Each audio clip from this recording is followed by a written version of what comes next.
Gracias por venir y desafiar la lluvia y todo eso.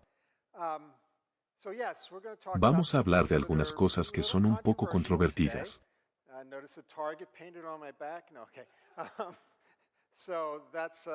Eso es de lo que queremos hablar. Pero por supuesto, si nunca hablamos de cosas controvertidas, ¿cómo podemos pensar en ellas? Eso es realmente a lo que quiero tratar de llegar hoy. Esto es parte de mi serie, Orígenes Hoy. Y tengo el libro, El Mundo Perdido de Génesis 1, del que hablé la última vez que tuvimos una conferencia de apologética. Y hoy voy a hablar sobre Génesis 2 y 3, que es aún más controvertido solo porque plantean problemas. Plantean problemas con los que tenemos que lidiar. Estamos muy inclinados a pensar en términos de un modelo de conflicto. Que de alguna manera la ciencia y la Biblia, la ciencia y el cristianismo están en desacuerdo. Y que hay un conflicto y tenemos que averiguar quién tiene razón. Tenemos que aceptar uno y desechar el otro. Y ciertamente eso podría ser cierto si la ciencia nos dijera que Dios no existe. Tendríamos algunos problemas con eso, pero puede que no haya tanto conflicto como pensamos. Para tratar de abordar esto, no trato de explicar la ciencia o defender la ciencia. Realmente no tengo ciencia que defender, no soy un científico. Esa no es mi área, no tengo nada que ganar. Soy más de la Biblia. Soy más del texto. Y entonces quiero tratar de asegurarme de que entendamos lo que afirma el texto. Después de todo, lo que generalmente sucede es que tenemos esta idea de que la Biblia tiene ciertas afirmaciones, y que están en conflicto con las afirmaciones que hace la ciencia. Y entonces, por supuesto, estamos con la Biblia, y eso nos obliga a entrar en una situación de conflicto. Y ese puede ser el caso. Si es así, entonces lo aceptaremos. Pero si los reclamos no se entienden claramente, podemos terminar teniendo un conflicto donde no es necesario que haya ninguno. Lo que quiero hacer es asegurarme de que entendamos las afirmaciones con suficiente claridad desde el punto de vista de la Biblia. La autoridad bíblica es mi fundamento. No voy a explicar la hermenéutica de eso. Pero para mí, tenemos que entender cuáles son las afirmaciones de la Biblia porque las consideramos el fundamento de autoridad de nuestras creencias. Y por lo tanto, quiero saber qué está diciendo el autor bíblico porque lo voy a defender.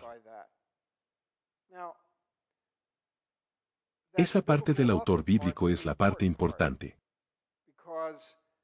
Porque el autor bíblico es un israelita antiguo. Es Dios en última instancia, pero es un israelita antiguo. Y Dios eligió trabajar a través de esos antiguos autores israelitas. Y les comunicó, y ellos comunicaron. Y el mensaje de Dios, entonces, está todo ligado al mensaje del autor humano. Si voy a llegar a lo que Dios tiene que decir, tengo que pasar por ese autor humano. Y cuando hago eso, tengo que utilizar el lenguaje antiguo. Tal vez lo comprometa porque alguien me lo traduce. Así es como la mayoría de ustedes lo hacen. No es así como lo hago, por supuesto, porque me gusta ir directamente al texto hebreo. Pero también tengo que abordarlo a través de la cultura del autor. Si Dios tenía más que decir que lo que le dijo a ese autor, entonces no tengo forma de llegar a eso. Porque solo puedo acercarme al mensaje de Dios a través del autor que Él eligió para comunicárselo. Si Dios dio más mensajes en alguna parte del Nuevo Testamento, pues está bien. Pero mi enfoque de cualquier pasaje es comenzar tratando de decir, ¿qué es lo que entendieron este autor y su audiencia? Porque así es como Dios eligió obrar. Tenemos que entrar en el mundo antiguo. Tenemos que entrar en el texto hebreo. Tenemos que entrar en el mundo antiguo. Porque así fue como funcionó todo el proceso de comunicación. Esa es la forma en que llegamos a la autoridad del texto. Porque si tenemos un entendimiento que es diferente de lo que quiso decir el autor, entonces hemos cortado el vínculo de autoridad. Ese es el principio hermenéutico básico que estamos siguiendo. Comenzamos mirando algunos de los problemas textuales. En Génesis 2 y 3. El tema más importante del que vamos a hablar hoy es sobre los orígenes humanos. Empezamos con la palabra Adán. Adán, por supuesto, es una palabra hebrea. Adán es una palabra hebrea que se refiere a la humanidad. Se usa de esa manera en todas las escrituras hebreas. Entonces Adán es humano. Estamos acostumbrados a leer los primeros capítulos de Génesis y leer a Adán como un nombre personal, Adán. Así que examinemos el uso de esta palabra en estos primeros capítulos de Génesis. Ocurre 34 veces en Génesis del 1 al 5. En varios de esos lugares aparece sin un artículo definido. El artículo definido en español, por supuesto, es el. En hebreo es una palabra diferente, pero ocurre sin el artículo definido. Sin el artículo definido, podría ser un nombre personal, Adán. Hay 5 ocasiones en las que parece que es un nombre personal. Un individuo que tiene este nombre. Por supuesto, incluso mientras digo eso. Adán no le decía a Eva Eva, y Eva no le decía a Adán Adán. Lo sé porque esas son palabras hebreas. Y el hebreo como idioma no llegó a existir hasta el segundo milenio, mucho después de Adán y Eva. Así que no se llamaron entre sí, no sé cómo se llamaban entre sí, probablemente cariño y cielo. No se llamaban entre sí, Adán y Eva. Ya tenemos un texto hebreo que está comunicando algo por estos nombres. Creo que Adán y Eva son personas históricas, personas reales en un pasado real, pero estos no son sus nombres históricos. No pueden ser. Son hebreos.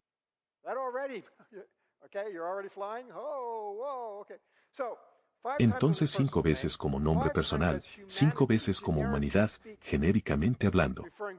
Refiriéndose tanto a hombre como a mujer, refiriéndose a un grupo corporativo, Adán, sin el artículo definido. Pero luego ocurre la mayoría de las veces en Génesis 2 y 3, ocurre con el artículo definido. Entonces lo encontramos 20 veces. Y aquí tendríamos que decir que esto tiene que ser arquetípico. Porque es el humano. No es un nombre personal. El hebreo no pone artículos definidos en nombres personales. Tampoco lo hacemos en inglés. Por lo general no ponemos artículos definidos en los nombres personales. Y el hebreo tampoco. Entonces cuando tiene un artículo definido, no lo está usando como un nombre personal. Si no lo está usando como un nombre personal, no se está enfocando realmente en él como una persona individual, aunque lo sea, sino que se está enfocando en su naturaleza más representativa y arquetípica. 20 veces en Génesis 2 y 3, 3 veces de la preposición que se vuelve técnica, no vamos a entrar en eso. Así que tenemos algo de complejidad cuando observamos el uso del término Adán en los capítulos iniciales.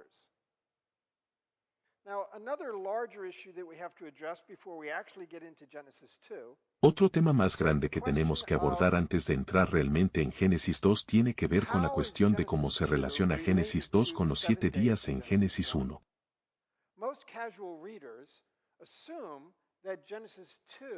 La mayoría de los lectores casuales asumen que Génesis 2 nos da una mirada más extensa al día 6. Eso sería una recapitulación.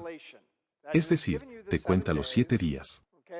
Pero ahora Génesis 2 recapitula el día 6, dando más detalles. Así es como solemos leerlo. Es comprensible que lo leamos de esa manera. Porque leemos en el día 6 que Dios hizo a la gente, y leemos en el capítulo 2 acerca de Dios haciendo a Adán y Eva, y automáticamente juntamos a esos dos. Al mismo tiempo, generalmente no reconocemos porque estamos tan arraigados en nuestras formas tradicionales de lectura que generalmente no reconocemos que Génesis 1 no dice nada sobre Adán y Eva en el día 6. Ni siquiera dice que eran solo dos. Dios creó a las personas. Varón y hembra, Él los creó. No menciona solo dos. Y entonces es una pregunta que vale la pena hacer. Siempre vale la pena hacer preguntas. Es una pregunta que vale la pena hacer. ¿Estamos seguros de que Génesis 2 es una recapitulación del día 6? Podríamos decir, no sé qué alternativas hay. Esa no es una razón para abandonar la pregunta. Es una razón para pensar más en qué otras alternativas podría haber. ¿Cómo sabríamos cuál es la relación? Esa es una buena pregunta. Génesis 2:4 se encuentra entre los dos relatos. Génesis 2:4 es este relato, el Toladot, de los cielos y la tierra. Eso es una pista. Porque tenemos una transición literaria entre Génesis 1 y Génesis 2. Y no es único. De hecho, unas 11 veces a lo largo del libro de Génesis ocurre esta transición. En otras palabras, es un elemento estructural normal en el libro de Génesis. Eso es genial porque ahora podemos mirar a los 11 y decir, ¿cuál es la relación típica entre lo que viene antes y lo que viene después? Ya que se ha usado 11 veces. ¿Cuál es la relación entre las cosas en los extremos? Porque eso es exactamente lo que queremos saber sobre Génesis 1 y 2. Y especialmente queremos saber, ¿alguno de ellos es una recapitulación? Porque esa es nuestra lectura intuitiva de Génesis 1 y 2. Mientras miramos a través de esta lista, descubrimos que no hay ninguno de ellos que sea recapitulativo. Tienden a ser una secuela o recursivos. Permítanme explicar brevemente lo que quiero decir con recursivo. Por ejemplo, el texto tratará sobre Ismael y su partida y su genealogía. Y luego tiene esta transición de Toladot, y regresa y retoma la historia de Isaac. Así que eso no es una secuela. Ismael e Isaac viven al mismo tiempo, pero no es una recapitulación. No te cuentan más sobre la historia de Ismael. Entonces es recursivo. Vuelve entonces a enfocarse en la línea con la que realmente quiere enfocarse. Puedes ver que hay 3 de ellos que son recursivos, y es el mismo tipo de cosa en cada caso. El resto son secuelas, que nos sugieren cuáles son nuestras alternativas.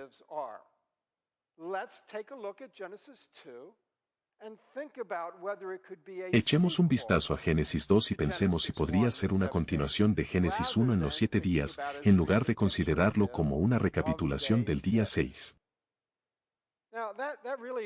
Eso realmente nos ofrece un poco de alivio porque nos preguntamos cómo todas las cosas en Génesis 2 podrían suceder en un día en Génesis 1. Y de hecho las cosas parecían estar en un orden un poco diferente en Génesis 2 que en Génesis 1. Así que hubo algunos problemas con la vista recapitulativa. Como secuela, no tendríamos estos problemas.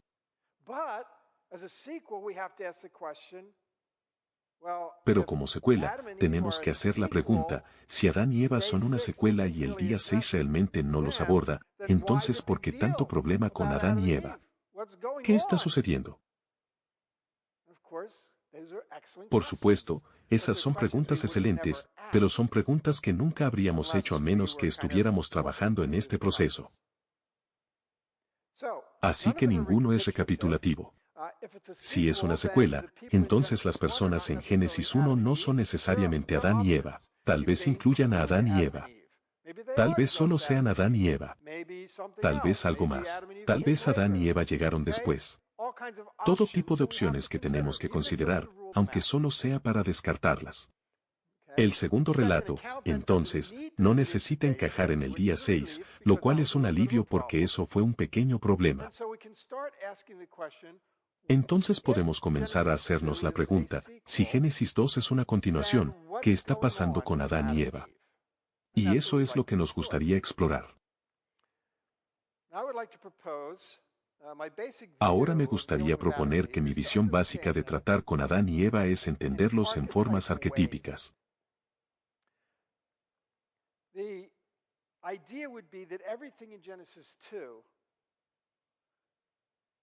La idea sería que todo lo relacionado con los orígenes humanos en Génesis 2 es de naturaleza arquetípica.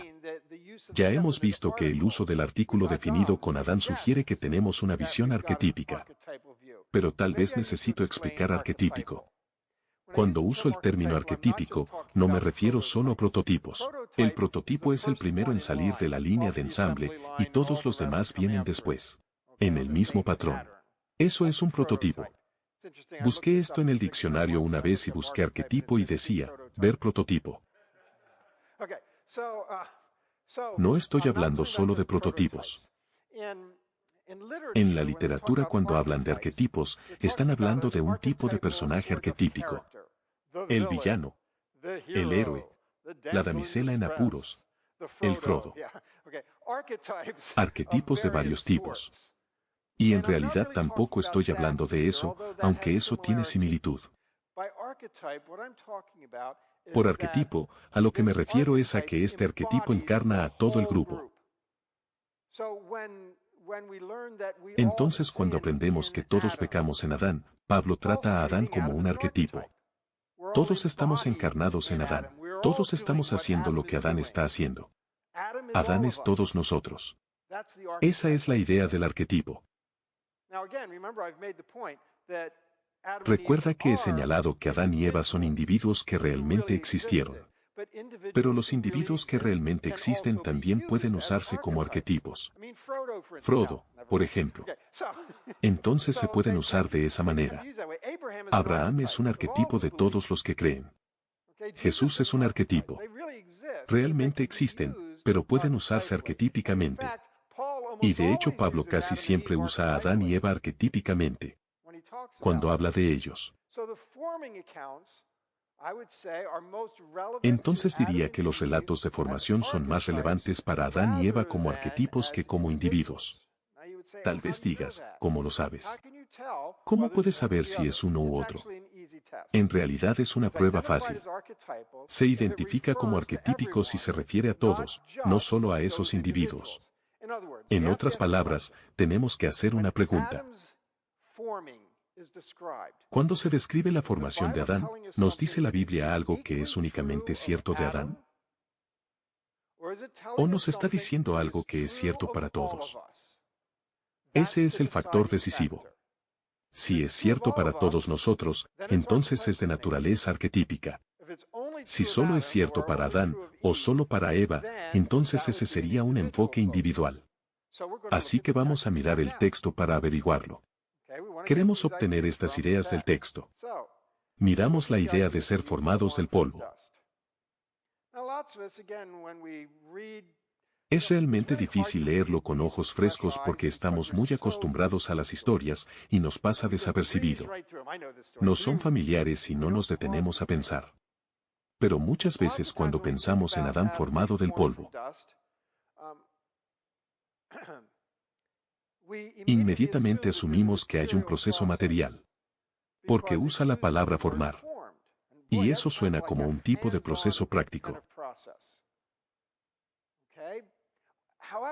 Sin embargo, cuando miramos ese verbo a lo largo de las Escrituras, el verbo hebreo a lo largo del Antiguo Testamento, encontramos que a menudo no se usa en un contexto material. Eventos planeados hace mucho tiempo. Ese es el mismo verbo, eventos. Se forma el corazón y ahí no se habla de la bomba de sangre. Está hablando de los pensamientos que se están formando. Días ordenados por Dios. Estos son solo un par de muestras. Encuentras una y otra vez que esta palabra no se usa de esa manera. Es interesante que incluso en los monumentos egipcios muestran al Dios formando al faraón en un torno de alfarero. Pero el texto que lo rodea deja muy claro que no está hablando de su origen humano. Está hablando de formarlo para ser faraón, formar su identidad, formar su función. Está siendo hecho rey. Esa idea de formar tiene que ver con la identidad. El Señor que extiende los cielos y la tierra, pone los cimientos de la tierra, que forma el espíritu humano. Eso es identidad. No es una expresión física. Entonces desde el principio, tenemos que pensar, espera un segundo. Solo porque está usando la palabra formado, tal vez tengo que pensar más allá de lo que sería mi impulso normal. Luego nos adentramos más en el texto y pensamos en esta idea del polvo. ¿Qué significa? Algunos de nosotros podríamos pensar en términos de química.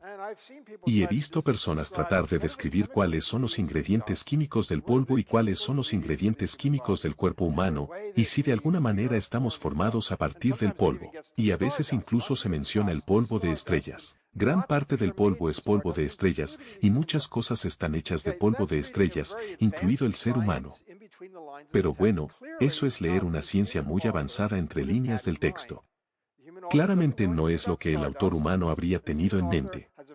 El autor humano no sabe nada sobre el polvo de estrellas, y el autor humano tiene una tabla periódica muy pequeña.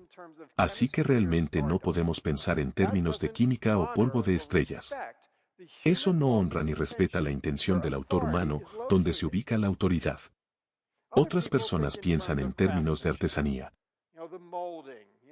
La moldura, la idea de que Dios se está ensuciando las manos. Pensamos en Pinocho y Geppetto, formando un modelo de artesanía. Eso funcionaría si fuera arcilla. El polvo no cabe. En realidad no puedes formar polvo. Puedes formar arcilla. El polvo se desmorona. No tiene cohesión. No puedes hacerlo. Entonces ni la química ni la artesanía se adaptan al contexto. Si no es ninguna, ¿por qué el polvo? ¿Qué está comunicando? Vayamos al texto. Afortunadamente nos ayuda. Ni siquiera tenemos que ir un capítulo. Y descubrimos que el polvo es igual a la mortalidad. Polvo eres, y al polvo volverás. Eso parece una solución fácil, pero no lo es en absoluto, y no ha sido una solución popular. Porque si dices que Adán formado del polvo significa que era mortal, de repente tenemos un problema con Pablo.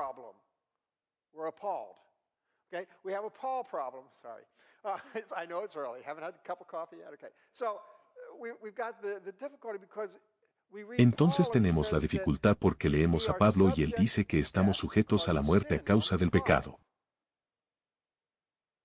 Romanos 5. Y concluimos de eso, entonces Pablo está diciendo que fuimos creados inmortales. Eso no es lo que Pablo dice. Leamos con más atención. No hagamos suposiciones, no hagamos inferencias que Pablo no está diciendo. Pensemos en ello de nuevo en Génesis 3. Génesis 2, más bien. Dios provee un jardín. Y en el jardín pone dos árboles. El árbol del conocimiento del bien y del mal, y el árbol de la vida. Las personas inmortales no necesitan un árbol de la vida. Eso es un desperdicio. ¿Qué tal un árbol de Twinkies? Las personas inmortales no necesitan un árbol de la vida. Eso no es bueno para ellos. Pero entonces, ¿qué estaría diciendo Pablo?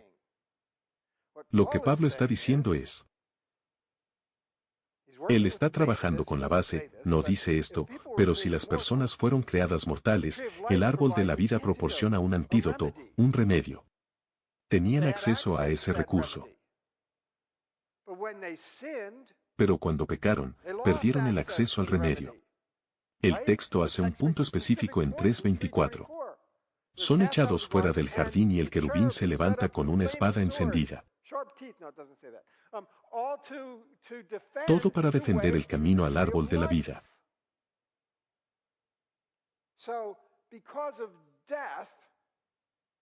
Debido al pecado, están sujetos a la muerte. Porque no tienen remedio. De repente incluso estamos leyendo a Pablo de manera diferente.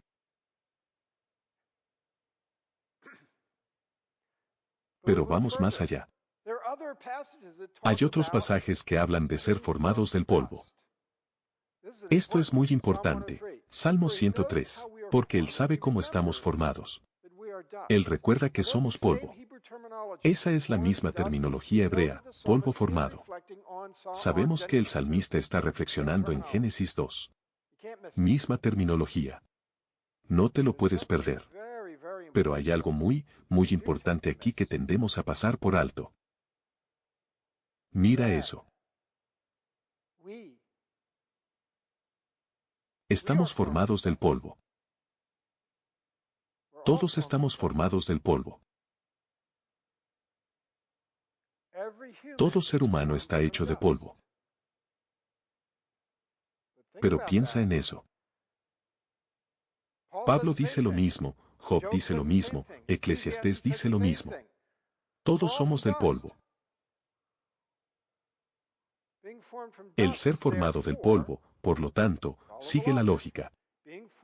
Ser formado del polvo, por lo tanto, no describe la formación material. Eres formado del polvo, pero naciste de mujer.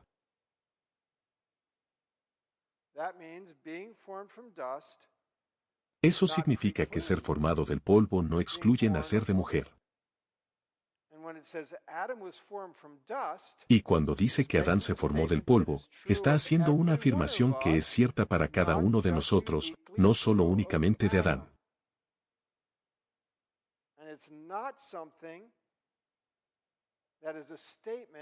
Y no es algo que sea una declaración sobre orígenes biológicos, materiales, humanos. No es eso para ti. No hay razón para pensar que es eso para Adán. No es origen material. Es identidad. De eso se trata el arquetipo, de la identidad. Esto es lo que somos mortales, somos frágiles. Es lo que somos todos.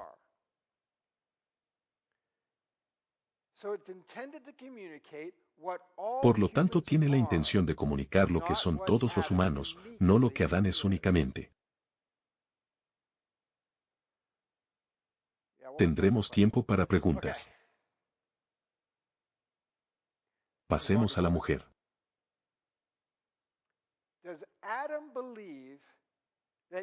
¿Cree Adán que Eva fue hecha de su costilla? Todos están pensando que si estoy haciendo esa pregunta y la respuesta suena muy obvia, probablemente no lo sea, y solo voy a escuchar. ¿Adán cree eso? No, no lo cree. ¿Cómo sabemos? Lo sabemos porque Él nos lo dice.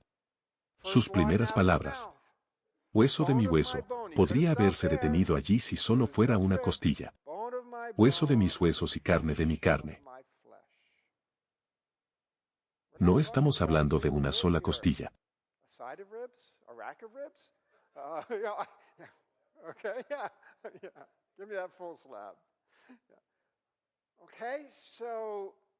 Entonces, ¿qué está pasando? Nuevamente preguntamos. Pero mi Biblia dice costilla. Ahí está.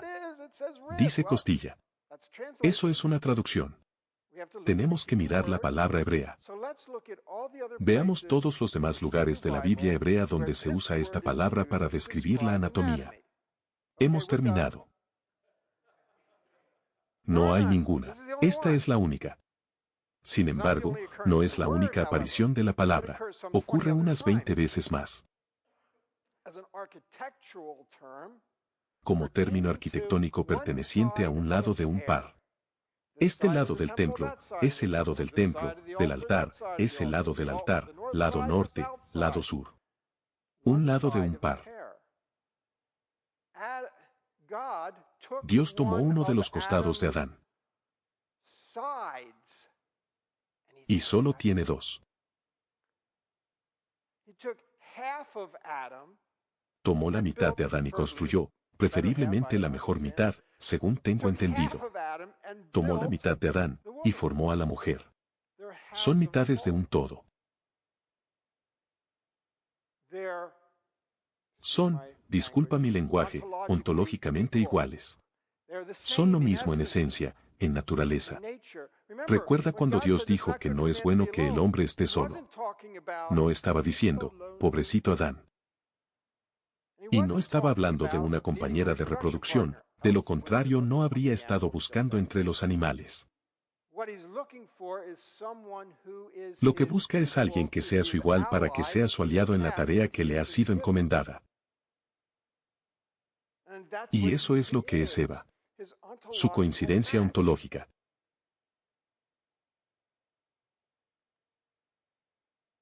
Arameo, Septuaginta, griego, Vulgata, Todos ambiguos en esta palabra usan una palabra que también puede significar lado. Podría significar una costilla o un montón de costillas, también puede significar lado. En el siglo III y IV después de Cristo, el rabino Samuel Namanides ya estaba argumentando que esto debería ser costado, no costilla, simplemente por la lógica del pasaje. ¿Qué hay de esto del sueño profundo? ¿Qué significa el pasaje? Después de todo, si Dios está tomando la mitad de Adán, eso es una cirugía bastante significativa. Menos mal que tiene un anestésico potente. Espera un segundo. Los israelitas no pensarían en los anestésicos. No saben nada acerca de hacerle cirugía a nadie. No podemos pensar en el texto en términos modernos. Tenemos que leer al autor.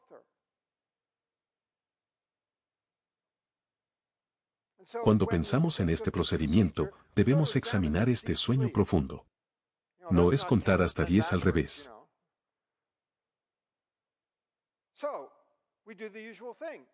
Miramos cómo se usa a lo largo de las Escrituras. Procedimiento típico.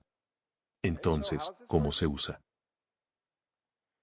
Se usa en un par de maneras diferentes. A veces se usa para referirse a una situación en la que alguien está dormido, ajeno al peligro que acecha, que es inminente. Jonás durmiendo en el bote, aunque el bote está a punto de romperse. Jonás está en peligro. Saúl está durmiendo cuando David entra sigilosamente en el campamento, tiene la lanza sobre él. Sísara, el general del ejército cananeo, Débora y Barak en el libro de los jueces. Está huyendo de la escena de la batalla, va a la tienda de Jael y Geber pensando que allí tiene un aliado. Y ella le da leche tibia y lo cubre con una linda manta, y se queda dormido, y luego saca una estaca y un martillo. Es otra historia del templo.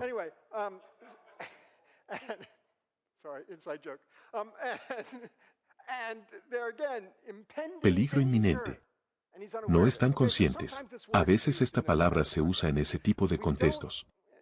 No queremos usar eso aquí en Génesis 2. No queremos pensar en la creación de la mujer como un peligro inminente. Eso no funciona aquí. Sin embargo, tenemos otra muy buena alternativa. Y es que en ocasiones se utiliza la palabra para referirse a alguien que se encuentra en un estado visionario. El estado visionario no responde al reino humano, en consecuencia responde a la comunicación del reino divino. Esto es cierto, por ejemplo, de Abraham en Génesis 15, la ratificación del pacto, mata a los animales, duerme profundamente, y Dios ratifica el pacto por la antorcha que pasa entre los animales. Un momento muy importante. Un punto de inflexión espiritual que se muestra en una visión.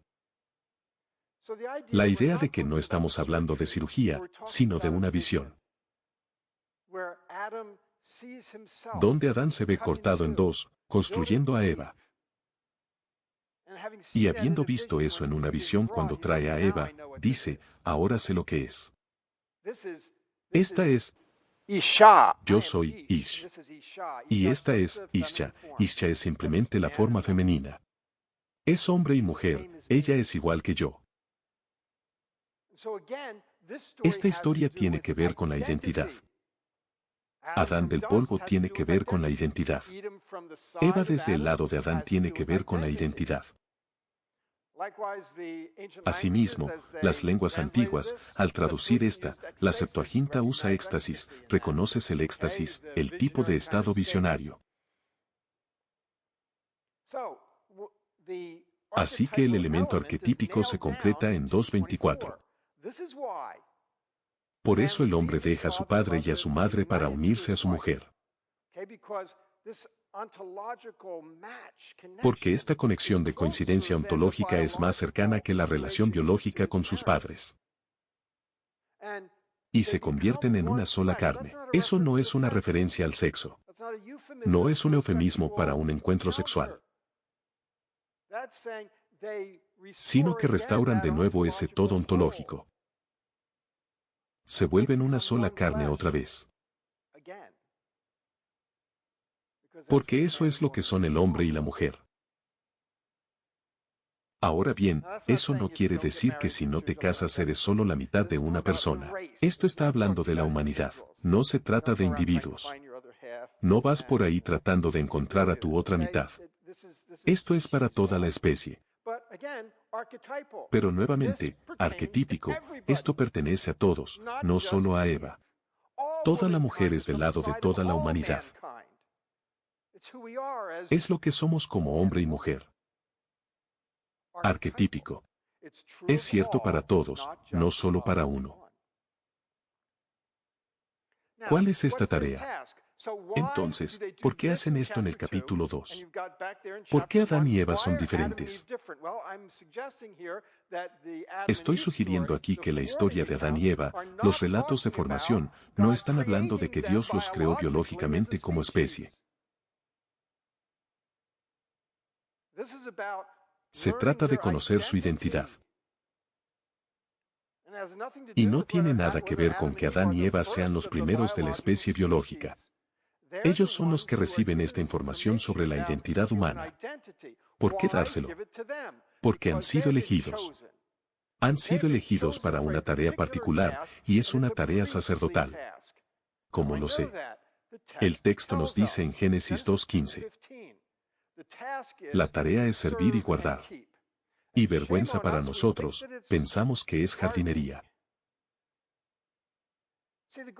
El jardín del Edén no es solo una especie de lugar donde se cultivan alimentos y flores y cultivos y algunos árboles, no es un área verde.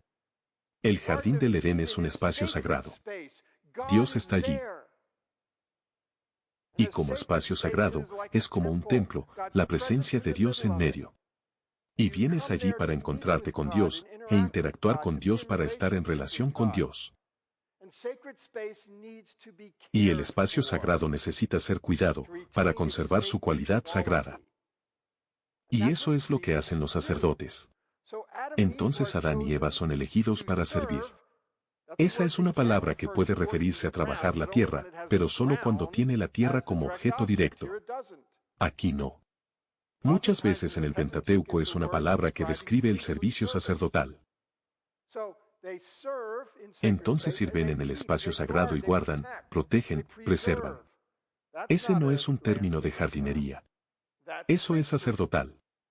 Así que se les da este papel sacerdotal. Y por eso no es bueno que Adán esté solo. Porque se le ha encomendado esta tarea de custodiar el espacio sagrado.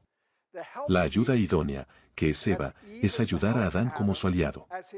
Eso es lo más cerca que podemos estar de lo que significa la palabra idónea. Ella es una aliada. Como sacerdotes, son representantes, no de la misma manera que lo son los arquetipos. Los arquetipos son representantes encarnados. Los sacerdotes son representantes de una manera diferente. Pero lo que hacen tiene un efecto en todos aquellos a quienes representan, lo cual es importante para la historia de la caída, a la que no vamos a llegar hoy.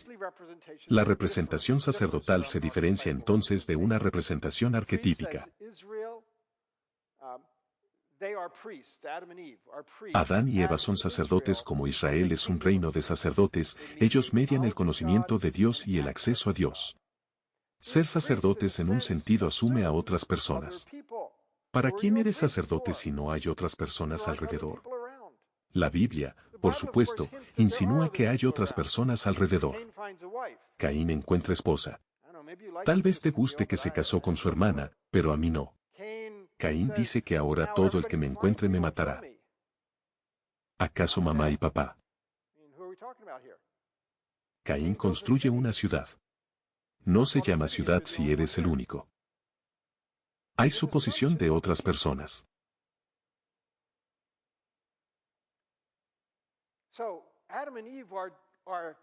Así que Adán y Eva son el objetivo. Son elegidos para este papel sacerdotal. Se les muestra la identidad de la humanidad.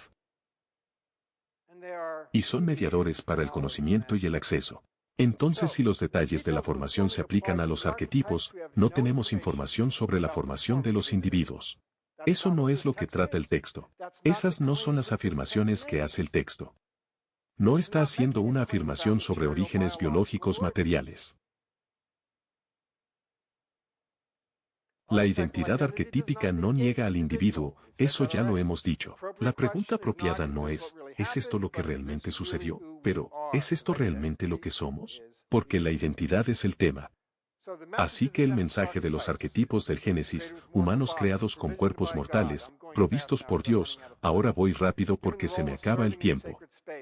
Dado el papel de servir en el espacio sagrado, dividido en masculino y femenino, todos estos son mensajes importantes que surgen de esta comprensión de los arquetipos.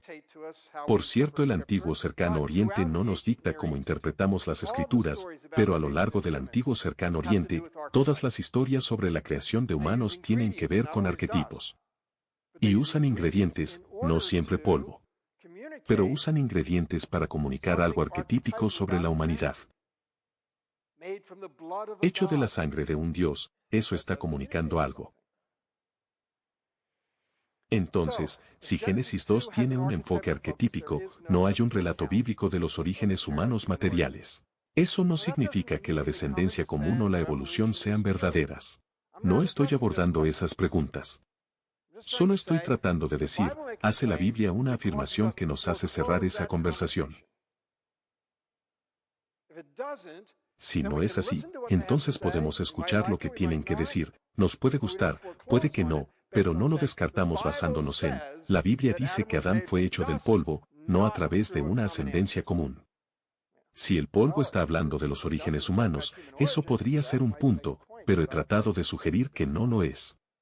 La obra especial, directa y creativa de Dios está disponible. Tengo todas estas diapositivas del Nuevo Testamento. Créanme, lo he pasado, pero nos quedan 2 minutos, así que no voy a hacer esto. Todo esto está en mi libro, El mundo perdido de Adán y Eva.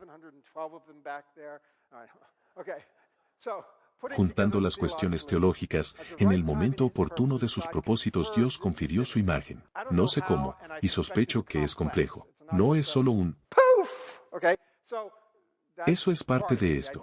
La identidad y función dada por Dios hizo a la humanidad distinta de sus predecesores genéticos. Adán y Eva son personas reales en un pasado real, nuestros representantes, y a través de cuyas acciones nos hacemos responsables por el pecado. Eso está conectado con los individuos. Eso no es arquetípico. En consecuencia, estamos condenados a muerte sin el remedio de la muerte de Cristo provisto para nuestra salvación. No voy a pasar por esto porque la ciencia no es realmente el problema. Entonces, ¿cómo debemos pensar? Tenemos que reconocer la importancia de lo que la Biblia realmente afirma. En segundo lugar, tenemos que aceptar a aquellos que pueden elegir de manera diferente. Lo que nos interesa es, ¿la gente trata a la Biblia como autoritativa? ¿Están usando una hermenéutica sólida y consistente? ¿Están haciendo una interpretación fiel? Todos sabemos muy bien que la gente puede hacer eso, 2 personas diferentes pueden hacer eso y llegar a conclusiones diferentes.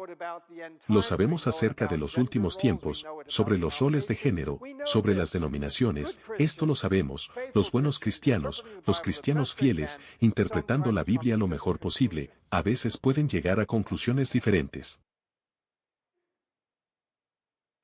Tenemos que aceptarlos como hermanos y hermanas en Cristo. La aceptación de la ciencia no requiere el rechazo de la Biblia o la fe. Es hora de que hagan algunas preguntas. Estoy seguro de que hay cosas que necesitan aclaración. Ellos sabrán que somos cristianos por nuestro amor, demostrémoslo en la forma en que conversamos sobre temas controvertidos. Adelante.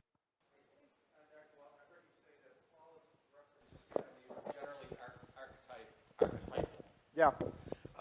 Help me understand how you would interpret then Paul in 1 Timothy 2, where he says, and Adam was not the one deceived, it was the woman who was deceived. That doesn't, to me, that doesn't strike me as... Ese no lo es. Es por eso que dije la mayoría. Porque esos son Adán y Eva como individuos involucrados en un acto particular. Ese es del individuo. Pero al mismo tiempo, extrae lo que sucedió individualmente para tener un contexto más amplio.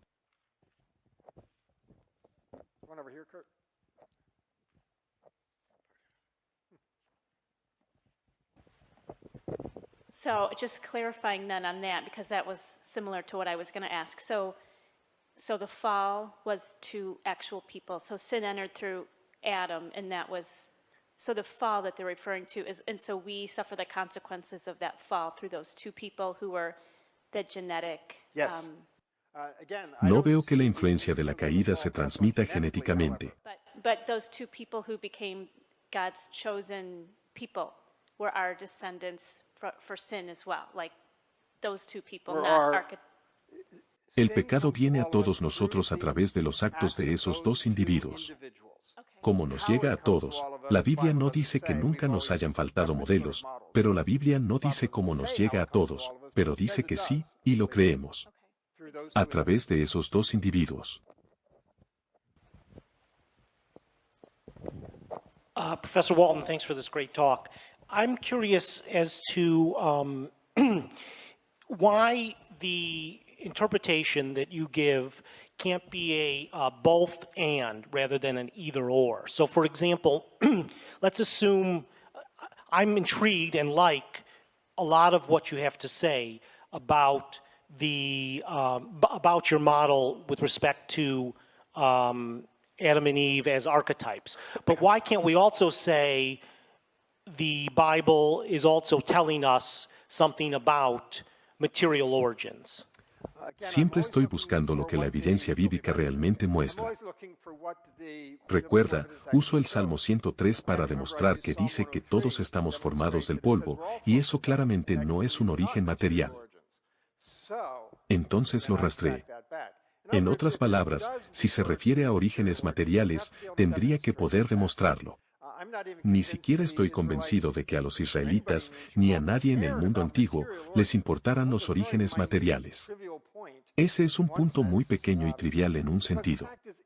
Porque el hecho es que, no importa de qué estemos hechos, Dios nos hizo más de lo que estamos hechos, que es el punto clave. Somos más que nuestros ingredientes. Ya sea que pienses que los ingredientes son polvo, o polvo de estrellas, o monos, primates o amebas. El punto siempre es que Dios nos ha hecho más de lo que estamos hechos.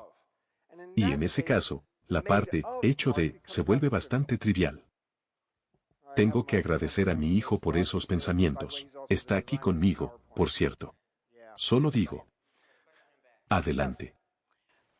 This is all very scholarly and very interesting, but a lot of the world thinks this is a great big myth and it's a nice little fairy tale to teach children to get the ideas, and that this really didn't happen, but that it's a very nice way to explain it all. And then the rest of the women say, and we have to suffer in childbirth and there has to be weeds in the garden as a consequence. Now, how would you counter the fairy tales and the myths that have just been handed down? Por supuesto, eso se remonta a lo que yo creo acerca de la Biblia.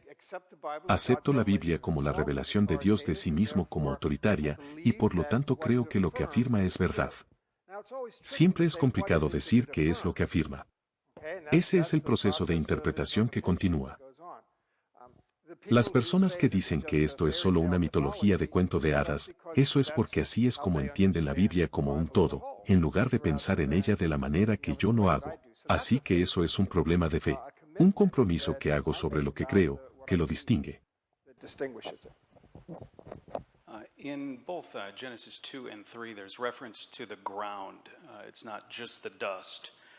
So how would you address that? I was thinking especially Genesis 3, till you return to the ground, for out of it you were taken. Por supuesto, suelo, en hebreo es la palabra que está relacionada con Adán. Y así, de nuevo, el texto destaca nuestra identidad. Somos terrenales y conectados a esas cosas, por lo que es identidad de nuevo. And Dr. Walton, in Genesis 2:15, you mentioned the verbs were serve and keep. As I look at a few translations, the serve part is translated to tend, to take care of, to cultivate. So how do you come up with the definition of serve from that verse? Yeah. La traducción puede tomar muchas formas, como acabas de demostrar.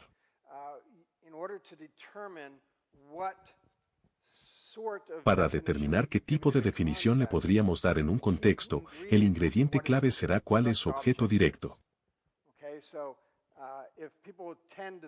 Si la gente cuida el jardín, ¿por qué pensarías que ese verbo hebreo significa cuidar los jardines? Tienes que mirar en otros lugares y ver lo que dice. El jardín es el objeto directo. Cuidar el jardín son pronombres, pero sírvelo, o cuídalo, y manténlo. Entonces tienes que hacer una pregunta: ¿el jardín es un espacio de cultivo para la comida, o es un espacio sagrado? Ciertamente es un lugar donde Dios lo ha plantado para alimento para nosotros. Pero también es demostrablemente un espacio sagrado.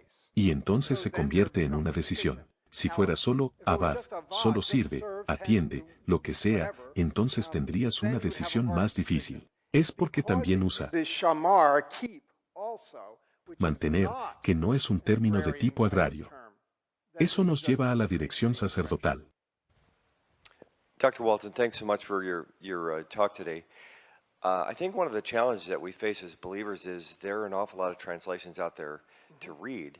So would you recommend one that more accurately actually speaks to these issues? Because I don't honestly know of any, and people who read the Bible and scholars who study the Bible have had hundreds of years to address these issues. So what translation out there is there available for us to purchase today that addresses these issues throughout the entire length of the scriptures from beginning to end?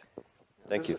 Esta sería una gran oportunidad para darle publicidad a Bíblica, ya que están aquí en la NIV, y la NIV es una gran traducción. El hecho es que ninguna traducción es perfecta. Toda traducción requiere interpretación. Eso es lo que es la traducción. No puedes traducir el significado de un idioma a otro idioma hasta que sepas el significado. Y por lo tanto las traducciones, por su naturaleza, son interpretativas. Simplemente significa que siempre tenemos que aprovechar la oportunidad cuando sea necesario para volver atrás y mirar. Incluso si hubiera hecho mi propia traducción y la hubiera publicado, cosa que no he hecho, he estado involucrado en comités de traducción. Pero incluso si lo hubiera hecho, no les diría que tomen mi traducción por ser correcta en todo. Es bueno comparar traducciones. Y eso a veces puede ayudarte a identificar dónde hay lugares que necesitan nuestra atención. And the last question coming here. Hi, Dr. Wells. I just wanted some clarification on the origins of the human mortality thing that you mentioned, and just the whole idea of, how the Bible says that, in the day that, that you eat or you sin, that you'll die. So were we, originally created, with an expiration date, and sin accelerated it, or how do you see, juxtaposing those two things? Excelente pregunta. Esa frase, cuando Dios dice el día que comas de él, ciertamente morirás, eso generalmente se traduce a algo así. Hay dos cosas que necesitan mucha atención hebrea. En primer lugar, en el día, esa es una interpretación demasiado limitada de una expresión hebrea que simplemente significa cuando. Por lo tanto, no se reduce a un periodo de 24 horas, o antes de que se ponga el sol o algo así. Más importante aún, el ciertamente morirás usa una expresión hebrea, incluso usa formas gramaticales que el inglés no tiene. Y cuando vemos esa misma expresión con este mismo verbo en otros lugares, dice que serás condenado a morir, sentenciado a muerte. Eso es una gran diferencia. Porque no está sugiriendo que cuando muerdas, te desmayas, o que ahora tienes 24 horas. Dice que cuando comas del fruto, estarás condenado a morir. Por supuesto, eso es exactamente lo que sucede. Comen del fruto, Dios los echa fuera del jardín, pierden el antídoto, y por lo tanto están condenados a morir, condenados a su mortalidad, con la que fueron creados. Y así están condenados a esa muerte porque no tienen remedio.